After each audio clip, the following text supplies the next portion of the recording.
మోసం చేస్తున్నది ఈ రాష్ట్రంలో ఈ దేశంలో కూడా ఈ డిఎస్సి జరిగినంత అవకతవకలు మరి ఎప్పుడు జరగలేదు. నిన్న మొన్న వాళ్ళ అనుకూల పత్రికలు కావచ్చు, వాళ్ళ నాయకులు కావచ్చు మాట్లాడుతున్నారు డిఎస్సిలో స్కామ్ లేదు, కాపీ లేదు. వారి మాటలకు వారి విమర్శలకు సమాధానం చెప్తుంది కానీ అసలైన సమాధానం ఈ ప్రభుత్వం చెప్పకుండా ఎదురుదాడి చేస్తున్నది. జగన్ డిఎస్సి ఏం చేశారు పక్కన పెడితే మీరు చేసే స్కామ్ గురించి మాట్లాడుతున్నాం. అధికారం ఉన్నది మీరు, అధికారం లేని పార్టీ గురించి మీరేం మాట్లాడతారు? అధికారం ఉన్న పార్టీ ఒక జవాబుదారీగా ప్రతిపక్ష విమర్శలకు సమాధానం చెప్పాలి కానీ మీరేం చేశారని మాట్లాడితే రాజకీయాల్లో కానీ ప్రజలలో కానీ చులకన భావన ఏర్పడతారు తప్ప మీ ఎక్కడా కూడా మీ నిజాయితీ నిరూపించుకోవాలని ఆతృతగానే మీకు లేదు. ఏదో విధంగా మా పైన బురద కొలుతున్నారు అని చెప్పి మేము కూడా బురద కొలుతామనే విధంగా మాట్లాడుతున్నారు. కానీ నిన్న ఈ రోజు ఒక పత్రికలు రాశారు, కాపీ లేదు, ఏమీ లేదు, పూర్తిగా వైసీపీ ఆంధ్రప్రదేశ్ వచ్చినప్పుడు ఒక మహారాజులా మీరు ఏ విధంగా పోడారు? రాజకీయాలలో పాతకాలంలో రాజులు ఉన్నారు, రాజులు దాని కింద మంత్రులు రాజుగారిని ఎప్పుడు పొగుడుతూ ఉంటారు అనమాట. ఎందుకంటే రాజుగా ఆ కాలంలో రాజు పొగడతాం అంటే రాజుగా ఆనందంగా ఉండేది. నిన్న ఈ ప్రజాస్వామ్యంలో కూడా ఒక ప్రధానమంత్రిని, ఒక ముఖ్యమంత్రి కావచ్చు, మరో ఉప ముఖ్యమంత్రి కావచ్చు, వాళ్ళ తనయుడు కావచ్చు, పాత రాజుల కాలంలో చూసిన విధంగా ఈ రోజు మన భోగాపురంలో అయితే కన్నా ఆ విధంగా ఒకరికి మించి ఒకరు పోరాటం చేశారు. మీకు అంత ధైర్యం ఉంది కదా, అధికారంలో ఉండేది మీ కుటుంబ ప్రభుత్వమే కదా, మీ ఎన్డీఏ ప్రభుత్వమే కదా, మీ మోడీనే కదా, మరి ఎందుకు సిబిఐ విచారణకు మీరు అడగడం లేదు? మీరు అంత నిజాయితీమంతులు, మీ డిఎస్సి పైన మీకు అంత నమ్మకం ఉంటే మీరు ఎందుకు డిఎస్సి పైన సిబిఐ విచారణ లేకుంటే సిట్టింగ్ జడ్జితో కానీ విచారణ జరిపించడానికి మీరు ఎందుకు ధైర్యం చేయడం లేదు? హైకోర్టు కొట్టేసింది కానీ చంద్రబాబు నాయుడు మాట్లాడతారు. కోర్టు ఏం కొట్టేసింది? విచారణ ఏదైతే వేసినారో పిల్లలు వేసినారో ఆ పిల్లలు సరి చేసుకోండి, విచారణ అర్హత లేదని చెప్పలేదు, ఎవరు బాధ్యత లేదు. ఈ డిఎస్సి అన్ని కరెక్ట్ గా ఉన్నాయని హైకోర్టు చెప్పలేదు, ఎవరు చెప్పలేదు. కేవలం మీరు వేసిన పిల్లలు సరి చేసుకుని ఏమని చెప్తే దాన్ని కూడా అబద్ధాల ముఖ్యమంత్రి అసత్యాల ప్రచారం చేసి నిత్యం సత్యదూరమైన మాటలతో ఏదో విధంగా ఈ డిఎస్సి కుంభకోణం నుంచి తన కొడుకుని తన దగ్గర ఉన్న సీఎం కార్యాలయం ఉన్న అధికారులను బయటపడేసుకోవాలని చెప్పి ఈ రోజు ముఖ్యమంత్రి తపన పడుతున్నారు. వాస్తవానికి అయితే గత ఎన్నికల్లో ఊరు తిరిగే చంద్రబాబు నాయుడు గారు వాళ్ళ కొడుకు 2 లక్షల ఉద్యోగాలు సృష్టిస్తాం, లేని పక్షంలో నిరుద్యోగ భృతి 3,000 రూపాయలు ఇస్తాం అని చెప్పి ఇంటింటికి తిరిగినారు. ఊరు మీటింగ్లు పెట్టారు, ఇంటింటికి కవర్ పత్రాలు పెంచారు, అధికారంలోకి వచ్చారు. ఈ రోజు నిరుద్యోగ భృతి అనే మాట మాట్లాడాలంటే కూడా వాళ్ళ నోట్లు రావడం లేదు. కనీసం నిరుద్యోగ భృతి పక్కన పెడితే అనే పదం కూడా వాళ్ళు ఎత్తడం లేదు. ఇరుక వాళ్ళ మీటింగ్ లో మీరు చూస్తే కన్నా ఏ మీటింగ్ లో అయినా సరే ఎక్కడైనా సరే ఈ 2 సంవత్సరాల కాలంలో సూపర్ 6 అనే పదం వాళ్ళు ఎత్తారా? ఎత్తలేదు. ఎందుకంటే అధికారంలో ఉన్న సూపర్ 6 వాళ్ళు ఇచ్చిన హామీని ప్రజలు గుర్తు చేస్తే ప్రజలు రోడ్లపైకి వస్తారు, ప్రజలు తిరుగుబాటు చేస్తారు అన్న వాళ్ళకి ఒక భయం. చంద్రబాబు నాయుడు గారికి తన 40 సంవత్సరాల రాజకీయ జీవితంలో ఒక అసత్యాలని మాయ మాటలని అరచేతిలో స్వర్గాన్ని చూపిస్తూ ప్రజలకు మోసం చేస్తూ తన అనుకూలంగా ఉండే మీడియా ద్వారా ప్రచారం చేసుకున్న తప్ప ఏ రోజు కూడా వాస్తవానికి దగ్గర కావచ్చు, నిజాలకు దగ్గర కావచ్చు మాట్లాడే సాహసం చంద్రబాబు నాయుడు గారు చేయలేదు. మరి అదే విధంగా మంత్రి నారా లోకేష్ వెంటనే, అవినీతి మంత్రి నారా లోకేష్ వెంటనే, అవినీతి మంత్రి నారా లోకేష్ వెంటనే, అవినీతి మంత్రి నారా లోకేష్ వెంటనే, ఫీజు లిమిట్స్ బకాయిలు వెంటనే, ఫీజు లిమిట్స్ బకాయిలు వెంటనే, ఫీజు లిమిట్స్ బకాయిలు వెంటనే, ఫీజు లిమిట్స్ బకాయిలు వెంటనే, నిరుద్యోగ భృతి 3,000 రూపాయలు వెంటనే, నిరుద్యోగ భృతి 3,000 రూపాయలు వెంటనే, నిరుద్యోగ భృతి 3,000 రూపాయలు వెంటనే.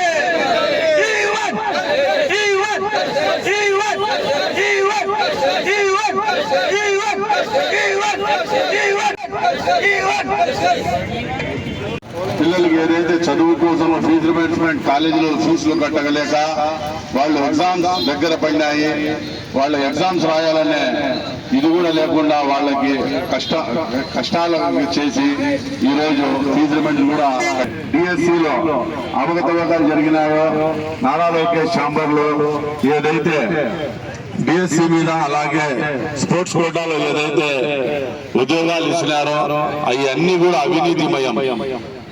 ఎవరైతే డిఎస్సిలో కాల్ లెటర్లు వచ్చినారో వాళ్ళకి జాబులు ఇవ్వకుండా, ఎవరైతే డబ్బులు ఇచ్చినారో వాళ్ళకి జాబులు ఇచ్చి వాళ్ళ జీవితాలు నాశనం చేసినారో అలాంటి నాయకుల్లా మనం ఎంచుకుంది ప్రజలే బుద్ధి చెప్తారని, నారా లోకేష్ వెంటనే రాజీనామా చేయాలని ఈ సభాముఖంగా తెలుపుకుంటూ, అలాగే ఏదైతే మన జిల్లా ఉండాలో ఆ జిల్లా కూడా ఇక్కడి నుంచి తరలించేసి మన రాయచూడి ఏమన్నా పాపం చేసిందో ఏదో ఈ కుటుంబ ప్రభుత్వానికి మా జిల్లా ఏదైతే శ్రీకాంత్ రెడ్డి గారు గతంలో రాయచూడి జిల్లాని అడక్కపోయినా రెవెన్యూ డివిజన్ కూడా లేకుండా ఉండేది, ఒక ఆర్టీఓ అలాగే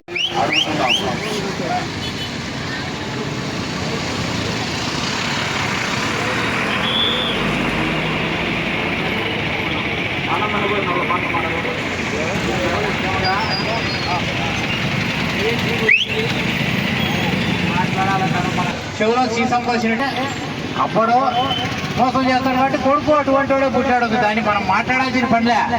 మనము మన ప్రజలు మూర్ఖులంతే. మోసం చేస్తానంటే మళ్ళా ఏదో విధంగా మోసం చేస్తాడు.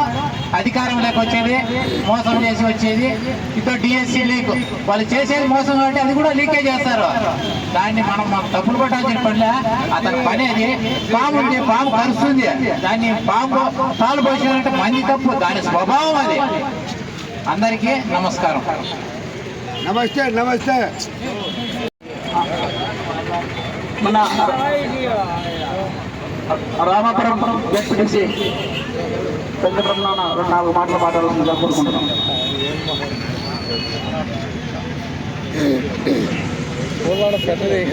యువజన సంఘ నాయకులకు మరియు ప్రజాప్రతినిధులకు పెద్దలు చెప్పినట్టు చంద్రబాబు అంటే అబద్ధాలు, అబద్ధాలు అంటే చంద్రబాబు అనేది అందరికీ తెలిసిందే. వాళ్ళని గురించి మనం మాట్లాడడం, ఈ లోకేష్ ఈ చంద్రబాబు నాయుడుకు మంచి బుద్ధి చెప్పాలని కోరుకుంటున్నాను. అదేవిధంగా ముఖ్యంగా మన జిల్లా కేంద్రాన్ని తరలించడంలో మనకు చేసిన అన్యాయం కోసం మరొక్కసారి మనందరము గట్టిగా నినదించుకొని మన జిల్లా మనం సాధించుకోవాల్సిన బాధ్యత మనందరిపై ఉందని తెలుపుకుంటున్నాం. పాడన మాడతాడు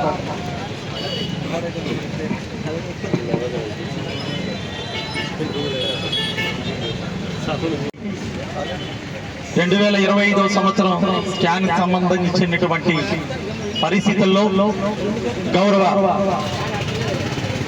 మాజీ ముఖ్యమంత్రి వర్యులు వైఎస్ జగన్మోహన్ రెడ్డి గారి ఆదేశాల మేరకు, అలాగే రాయచోటి మాజీ శాసనసభ్యులు గౌరవనీయులు పెద్దలు శ్రీకాంత్ రెడ్డి గారి ఆదేశాల మేరకు 3 రోజులు రిలే నిరాధ్యక్ష రోజువారీ ఇక్కడ కూర్చొని యువత అనునిత్యం ఉదయం 9 గంటల నుంచి సాయంత్రం 5 గంటల వరకు మధ్యాహ్నం లంచ్ చేయకుండా నిరుద్యోగులు వాళ్ళు ఎంత కష్టం పడతారో ఒకసారి ఆలోచించమని చెప్పి ఈ కూటమి ప్రభుత్వ నాయకులను మేము హెచ్చరిస్తున్నాం.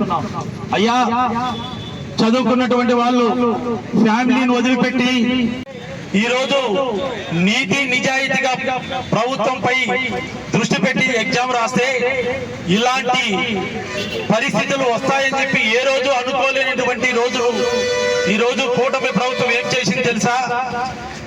ఒకసారి వాళ్ళను మోసం చేయడం సాధ్యం అవుతుందా కాదా అనేది ప్రతి ఒక్కరికి తెలుసు. అయ్యా, ఈరోజు ఈ కూటమి ప్రభుత్వంలో అవినీతి చంద్రబాబు నాయుడు గారు ఆ రోజు చెప్పారే, ఈ రోజు నిరుద్యోగ వృత్తి ఏమైపోయింది? అధికారంలో మీరే కూర్చున్నారే, మాయ మాటలు చెప్పి మోసగించి నువ్వు రాష్ట్ర ప్రజలను 5 కోట్ల ఆందోళన మోసం చేసావా లేదా? గట్టిగా వైసీపీ తరఫున నుంచి గట్టిగా అడుగుతున్నాం. సమాధానం చెప్పాల్సినటువంటి అవసరం ఎంతైనా ఉంది. ఇలాంటి మోసగాళ్లకు ప్రజలందరూ చూస్తూ ఉన్నారు. అంతేకాకుండా రాయచోటి నియోజకవర్గం మొన్న చెప్పాను నేను, అయ్యా కడప జిల్లాలో అంతర్భాగ ప్రాంతమైనటువంటి రాయచోటి నియోజకవర్గం ఎడారి ప్రాంతం సాగునీరు లేదునటువంటి ప్రాంతాన్ని ఆ ఏరియా పోతే రేగడ భూములు ఆ నాయకుడు మన రాయచోటి నియోజకవర్గంలో శ్రీకాంత్ రెడ్డి అనునిత్యం ఈ రోజు ఓటమి చెందిన మరుక్షణమే రాయచోటి గడ్డపై బయటికి వెళ్ళిపోలేదయా.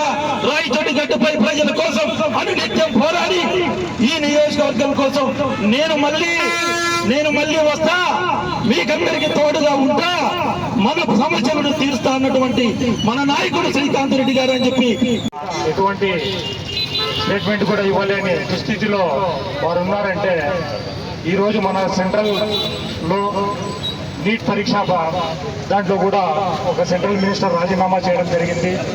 అదే కూటమి ప్రభుత్వంలో భాగమైనటువంటి ఈ తెలుగుదేశం విద్యాశాఖ మంత్రి అయినటువంటి నారా లోకేష్ ఇంతవరకు రాజీనామా చేయకపోవడం సిగ్గుచేటు. ఖచ్చితంగా వారు రాజీనామా చేయాలని చెప్పి డిమాండ్ చేస్తూ రాష్ట్ర వ్యాప్తంగా జరుపుతున్న ధర్నాలకు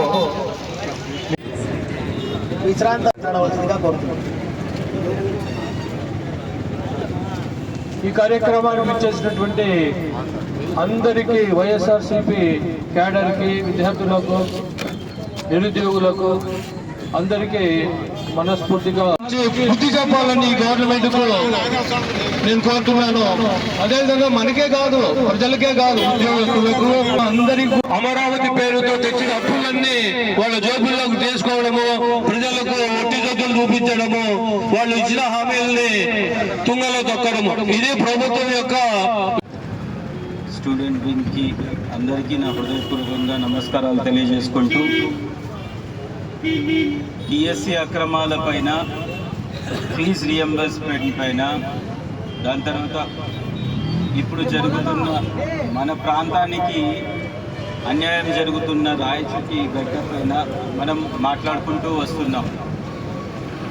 మనం ఒక్క నిమిషం 2019 నుంచి 24 మధ్యలో రాయచోటి ప్రాంతం ఏమేమి అభివృద్ధి జరిగిందని ఒక్క నిమిషం మాట్లాడుతున్నాం.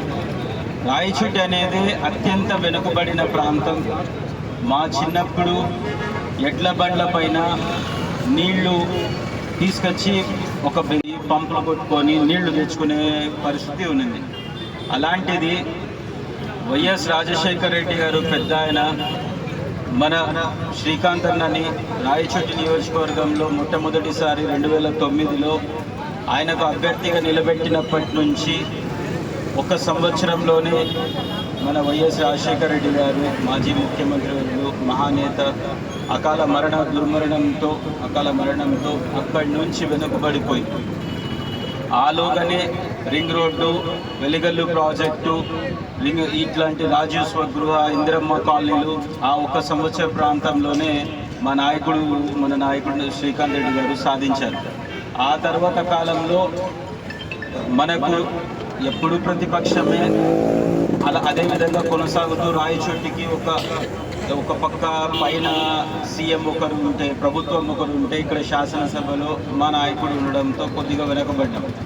ఆ తర్వాత 2019 నుంచి 24 మధ్యలో జరిగిన అభివృద్ధి గురించి చెప్పుకుంటే, జిల్లా కేంద్రం సాధించుకోవడంతో పాటు ఇప్పుడు బస్ స్టాండ్ని పునర్నిర్మించుకోవడం, పెద్దదిగా చేసుకోవడం, 100 పడకల ఆసుపత్రి, దాదాపు 28 కోట్ల చిల్లరకు, అదేవిధంగా 4 అర్బన్ హెల్త్ సెంటర్లు, ఎస్పీ ఆఫీసు, కలెక్టరేట్ ఆఫీసు, అదేవిధంగా 4 అర్బన్ హెల్త్ సెంటర్లతో పాటు DSP office, state guest house, Madanapalle road సుందరీకరణ, సుండుపల్లి రోడ్ సుందరీకరణ, అన్ని ప్రతి ఇంటికి కుళాయి, దాంతోపాటు ట్రాఫిక్ పోలీస్ స్టేషను, ఇట్లా అన్ని ఊర్లో అభివృద్ధి చేసుకుంటూ, దాంతోపాటు ఒక జిల్లా కేంద్రం ఏర్పడితే జిల్లా నలుమూలల నుంచి ఇక్కడికి వచ్చి వెళ్ళే వాళ్ళ వలన మనకి ఈజ్ ఆఫ్ బిజినెస్ కూడా జరుగుతుంది. అన్ని అధికారులు ఇక్కడే కూర్చొని ఉన్నారు. ఎవరికి ఏ సమస్య వచ్చినా కూతవేట దూరంలో అన్ని ఆఫీసర్స్ ఉన్నాయి. అందరూ ఆఫీసర్లు ఇక్కడే ఉన్నారు. వాళ్లకు దాదాపు అన్ని భవనాలు సంసిద్ధం చేసుకున్నాము. అంతా ఇక్కడ జిల్లా పరిపాలన అంతా ఇక్కడ 4 సంవత్సరాలు చేసి ఆ తర్వాత తరలించుకొని వెళ్ళిపోయి మా రాయచోటి ప్రాంతానికి ఎందుకు ఇంత అన్యాయం చేసినారు? మేము అడుగుతూ ఉండేది ఒకటే, మా జిల్లా కేంద్రాన్ని ఇంతవరకు భారతదేశ చరిత్రలో 75 సంవత్సరాల స్వతంత్ర భారతంలో ఒక జిల్లా ఏర్పడి జిల్లా మళ్ళా తీసేసింది మన రాయచోటి ప్రాంతం. ఏం అన్యాయం చేసినారు? ఈసారి ప్రజలు కూడా ఓట్లేసి గెలిపించిన దానిక ఇక్కడ రాయచోటి ప్రజలు ఓటు వేసి టీడీపీ అభ్యర్థిని గెలిపించడం వలన ఇక్కడ మా జిల్లా కేంద్రం తీసేశారు. ఇదే నేతాజీ సర్కిల్లో చంద్రబాబు నాయుడు గారు హామీ ఇచ్చారు, రాయచోటి జిల్లా కేంద్రం పోతుంది అనే వాదనలు వినిపిస్తున్నాయి. అది ఎక్కడికి వెళ్ళదు, రాయచోటిలోనే జిల్లా కేంద్రం ఉంటుంది అని చెప్పి మళ్ళీ మదనపల్లిని తరలించుకొని పోవడం ఎంతవరకు సమంజసం? ఇక్కడ శాంతి భద్రతలు అందరూ సమన్వయంతో అందరి కులాలు మతాలు కలుసుకొని చాలా అభ్యున్నతిగా అందరూ సోదర భావంతో ముందుకెళ్తున్న సమయంలో మళ్ళా ఇక్కడ లేనిపోని ఇష్యూస్ వల్ల జిల్లా కేంద్రం వెళ్ళిపోవడం, మన అభివృద్ధి ఆగిపోవడం, ఇది మాకు చాలా అన్యాయం జరుగుతుంది. దీనిపైన పార్టీ నాయకులు కాకుండా ప్రజలు కూడా రాయచోటి జిల్లా కేంద్రం కావాలని కోరుకుంటున్నారు. ఈ విషయాన్ని ప్రభుత్వ పార్టీలు గుర్తించి వెంటనే జిల్లా కేంద్రాన్ని ప్రకటించాల్సిందిగా కోరుతున్నాం. అంటే ప్రతి విద్యార్థి డిగ్రీ కంప్లీట్ చేసిన వాళ్ళకి 3000 ఇస్తామని కూటమి ప్రభుత్వం చెప్పింది. ఆ మాట కూడా నిలబడడం లేదు. దాంతోపాటు మన శ్రీకాంత్ రెడ్డి అన్న యునాని కాలేజ్ మొత్తం శాంక్షన్ అయింది. ఈ కూటమి ప్రభుత్వం మన జిల్లాతో పాటు యునాని కాలేజ్ కూడా ఈ నుంచి బెదుడికి తరలించింది. ఈ అవకాశం అందరికీ లేని వాళ్ళకి అందరికీ తెచ్చిచ్చే డిఎస్సిలో అసలు డిఎస్సీలో డిగ్రీలు కూడా లేని వాళ్ళకు కూడా కొందరికి క్వాలిఫికేషన్ లేని వాళ్ళకి కూడా ఇవ్వడం జరిగింది. ఇప్పుడు ఉన్నటువంటి విద్యాశాఖ మంత్రి గారు మేము నిజాయితీగా ఇస్తున్నాము. ఆ సముద్రం వస్తా పోతా అక్కడ ఉంటే సేఫ్గా ఉంటుందని అక్కడ గూడు పెట్టుకోవడం జరిగింది. అక్కడ రోజు ఉంటా కాపురం ఉంటా కొన్ని రోజుల తర్వాత గుడ్లు పెట్టింది. ఒకసారి అలా స్పీడ్గా వచ్చి ఆ చెట్టులోని గుడ్లన్నీ కొట్టుకొని వెళ్ళిపోయినాయి. అలా సముద్రంలో అంతా జరుగుతూ ఉంటే అడవిలోని జంతువులు అన్ని కలిసి ఏం జరిగింది ఇది అని అన్నీ వచ్చి సహకరించడం మొదలెట్టాయి. అలా వేస్తా ఉంటే గరుడ పక్షులు కూడా వచ్చేయడం జరిగింది. గరుడ పక్షి ఎప్పుడు వచ్చిందో సూర్యునికి గరుడ పక్షి పొద్దున్నే ఉదయం లేపాల్సి ఉండింది. అది గరుడ పక్షి రాకపోయేసరికి సూర్యుడి వాహనం కదలలేదు. అప్పుడు సూర్యుడు బ్రహ్మకు కోరుకున్నాడు, ఎందుకో మా గరుడ వాహనం రాలేదు అని. అప్పుడు బ్రహ్మ సముద్రగుప్తుడికి చెప్పి, నువ్వు ఇదే తప్పు చేసినావు, ఎందుకు ఈ పక్షులన్నీ నీ మీద రాళ్ళేస్తున్నాయని చెప్తే అప్పుడు బ్రహ్మ ఆదేశం మేరకు సముద్రుడు పైకి వచ్చి ఆ పక్షి గుడ్లన్నీ వాపస్ ఇచ్చేసి నన్ను క్షమించు అని చెప్పి వెళ్ళిపోయింది. అటువంటి సముద్రుడే తూతుపిట్ట పంతానికి బలి కాక తప్పలేదు. అలాంటి తూతుపిట్ట లాంటి విద్యార్థులను ప్రభుత్వాలు తక్కువ అంచనా వేస్తున్నాయి. మీకు త్వరలో మూడింది, విద్యార్థులు పెట్టుకోవద్దు. సిబిఐ విచారణ జరిపి విద్యాశాఖ మంత్రి వెంటనే రాజీనామా చేయాలి. అలాగే ఫీజు రియంబర్స్మెంట్ ఎందుకు బకాయిలు పెట్టినారు? బాకీలు తెచ్చినారు కదా. ఎక్కడ ఏ స్టేట్లో అయినా ఏ ఊర్లో అయినా వ్యాపారం చేసుకోవాలంటే చాలా ఇబ్బంది అయింది. దీనికి అంతా కారణం ఎవరు? ఇప్పుడు మనం ఎంచుకున్న ఈ ప్రభుత్వమే. అలాగే ఇప్పుడున్న ఈ విద్యా వ్యవస్థలు అయితే అసలు చదువుకున్న వాళ్ళకి ఉద్యోగాలు సరిగ్గా రానటువంటి పరిస్థితి. ఇలాగే మనం సెంటర్లో చూసినాము. జెన్జీ ఎంత పెద్ద ఎత్తున పోరాటం చేసిందంటే ధర్మేంద్ర ప్రధాన్ అంతటి పెద్ద మినిస్టరే చేసే పరిస్థితి వచ్చింది. అలాగే ఇక్కడ జరిగిన డిఎస్సి అవినీతిలో కోరుకున్నది ఒకటే, మనకు సిబిఐ ఎంక్వైరీ జరగాలి, నిక్షిప్తపాతంగా జరగాలి. ఎందుకంటే దీంట్లో ఎన్ని అవకతవకలు జరిగినాయి ఎవరికి ఏం అర్థం కానటువంటి పరిస్థితి. చదువుకున్న వాళ్ళకైతే ఉద్యోగాలు రావట్లేదు, ఎవరు పేకాట ఆడిన వాళ్ళకి ఉద్యోగాలు ఇచ్చేటువంటి పరిస్థితి. ఇంత దారుణమైన పరిస్థితి మన స్టేట్లో ఇప్పుడు ఏ ప్రభుత్వం కూడా చూడలేదు.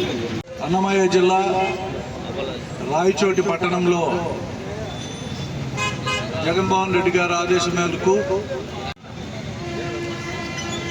డిఎస్సిలో స్కామ్ జరిగిందని, అలాగే నిరుద్యోగ భృతి ఇవ్వాలని, అలాగే ఫీజు రీయింబర్స్మెంట్లు తక్షణమే రిలీజ్ చేయాలని చెప్పి ఆలోచనతో ఒక కార్యక్రమం తీసుకోవడం, ఈ రాష్ట్ర వైఫల్యాలను ప్రజల ముందు పెట్టాలనే ముఖ్య ఉద్దేశంతోనే ఈ కార్యక్రమం చేయడం జరుగుతుంది.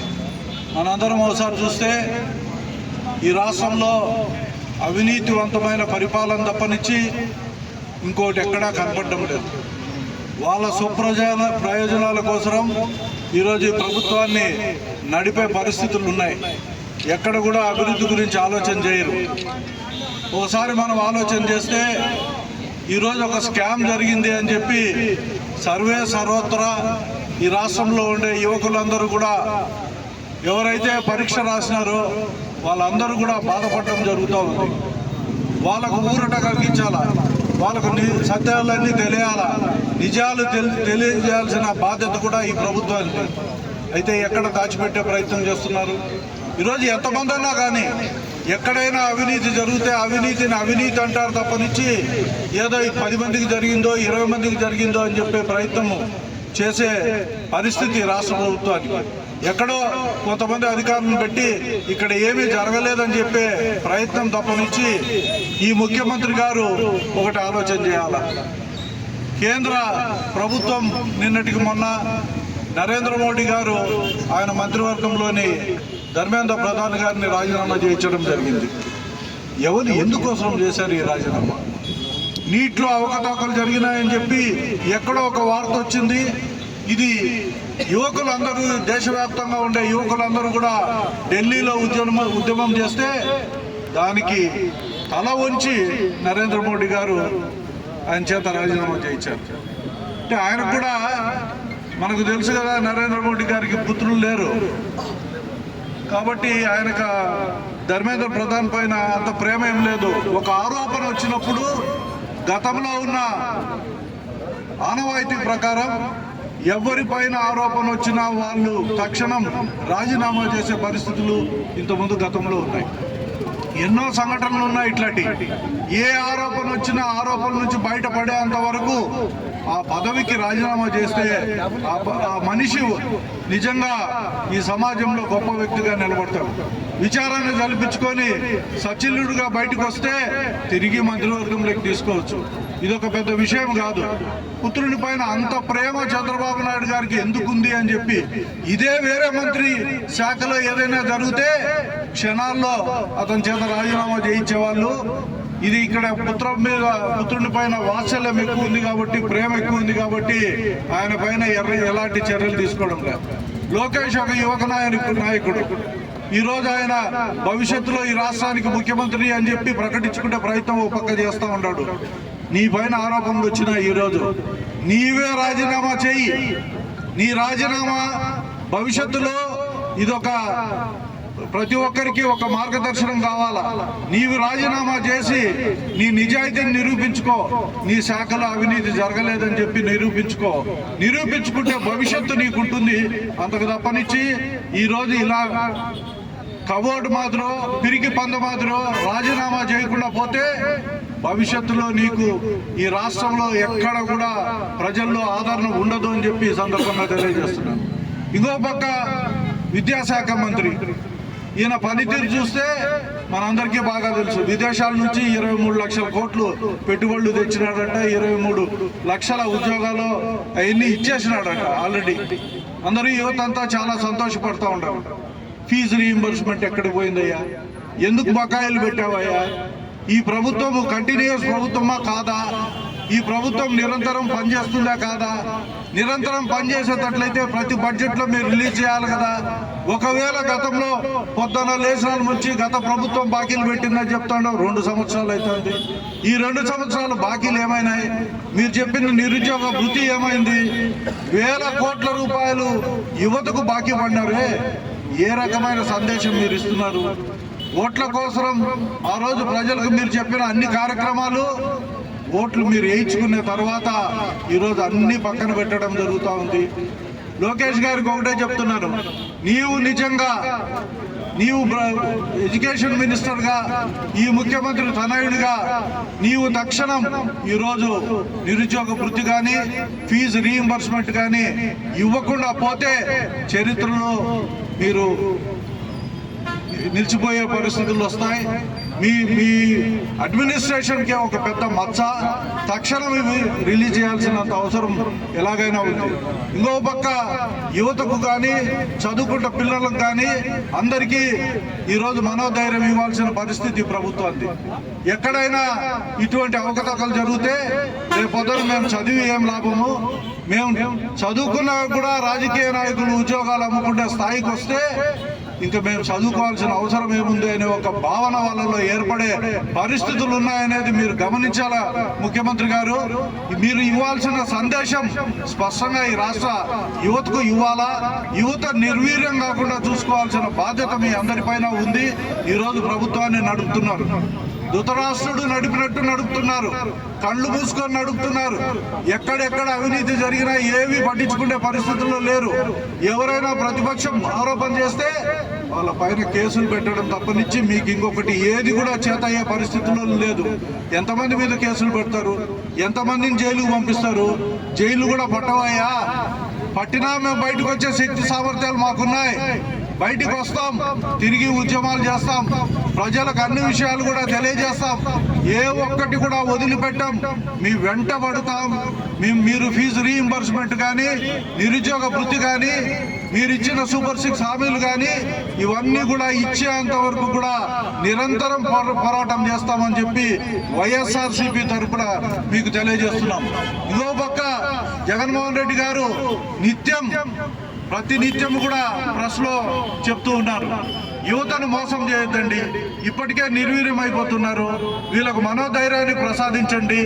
ఈరోజు అందుకే వైఎస్ఆర్సీపీ జగన్మోహన్ రెడ్డి గారి నాయకత్వంలో యువతకు అండగా, చదువుకున్న పిల్లలకు అండగా, రేపు భవిష్యత్తులో ఏ పరీక్షలు రాసినా వాళ్ళందరికీ అండగా ఉండే దానికోసమే ఇలాంటి ఉద్యమాలు చేపట్టామని చెప్పి తెలియజేస్తూ ఈ అవకాశం ఇచ్చిన పెద్దలందరికీ కూడా ధన్యవాదాలు తెలుపుకుంటూ ఈరోజు బ్రహ్మాండంగా వైఎస్ఆర్సీపీ ఆధ్వర్యంలో డిఎస్సి పైన జరిగిన అక్రమాలకు, ఉద్యోగాలు రాని ఎవరైతే పరీక్ష రాసి ఉద్యోగాలు రాక బాధపడుతున్న వ్యక్తులకు అండగా నిలబడేదానికోసం వైఎస్ఆర్సీపీ పార్టీ ఈరోజు చేపట్టిన ఈ ధర్నా కార్యక్రమాన్ని, అలాగే ప్రజలకు తెలియజేసే కార్యక్రమాన్ని ఈరోజు ఇక్కడ ప్రారంభించడం జరిగింది. ప్రారంభించి ఇప్పుడు 3వ రోజు కూడా జరుగుతూ ఉంది. రేపు మొన్నాడు దీనిపైన ర్యాలీ కూడా ఉంటుంది. కాబట్టి ఈరోజు ముఖ్యంగా తెలియజేసేది ఏంటంటే, ఈ అక్రమాలపైన విచారణ లోకేష్ ఎదుర్కోవాల్సిన సమయం ఆసన్నమైంది. ఎటువంటి పరిస్థితుల్లో ఈ అక్రమాలపైన ఆయన ఆరోపణలు ఎదుర్కొంటున్నాడు కాబట్టి విచారణ చేయించుకొని సచిల్లుడుగా బయటపడాలా. బయటపడితే తప్పనిచ్చి యువతలో ఆత్మవిశ్వాసం పెరగదు.